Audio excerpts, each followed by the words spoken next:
Alright, so I just finished a little project here. It's going to make moving my bike around so much easier. It's not 100% new, but mostly. So the jack is recycled off an old trailer, but it was only like a year old. The springs are used. These 4 uprights on each side are salvaged metal. There's a couple salvaged cross members.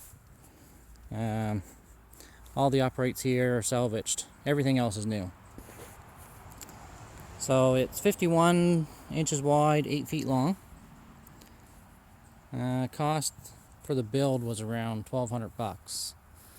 But when you pay about that much for the cheapest trailer that you can buy at Canadian Tire, and they're garbage. They're just stamped out of soup cans, basically.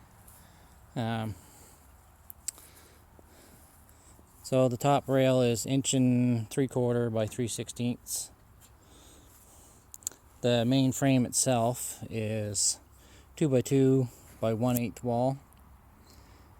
The tongue is 3x3 by 3/16 wall. Put winter tires on it because it's going to be used primarily in the winter, and we have another winter tire for a spare that I haven't got yet. I built the axle. The axle is 2x2 by 3/16 square tube, and the stubs are $12.50 each, so it's a 2,500 pound axle. Those are the lightest ones that you can buy.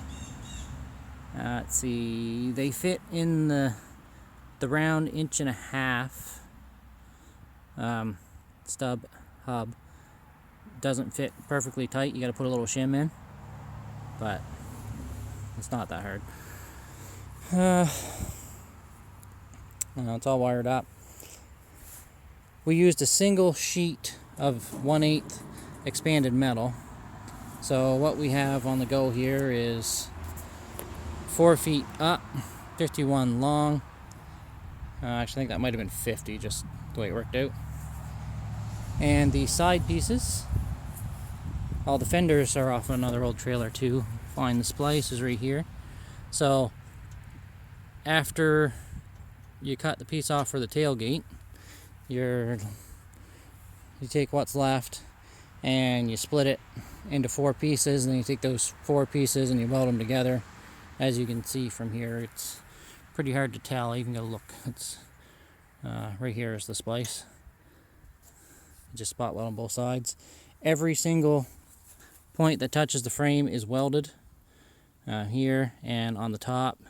We butt it up against so it doesn't stick out on this side or on the other side, and then you weld both sides so it's nice and sturdy.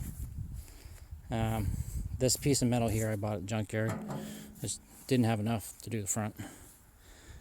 The decking is 5/4 standard 6-inch decking. It has 3 cross members in it, but we only bolted on 2. Don't really need bolts on these ones, so I'm not going to do anything. Let's see. That's about it, really. The fenders are welded right to the expanded metal. And again, I haven't gone through and painted that yet. Welded on this side and on this side. They're nice and sturdy. That's 1/8 steel fenders. We just bought cheap lights for it. Just regular bulbs. As the bulbs burn out, we'll put LED replacements in it. Only had 1 screw up when I wired everything. I hooked this tail light up backwards. I had to cut them and do them. But anyway, that's about it. This should make trapping a little easier this year. I'll see you next time, guys.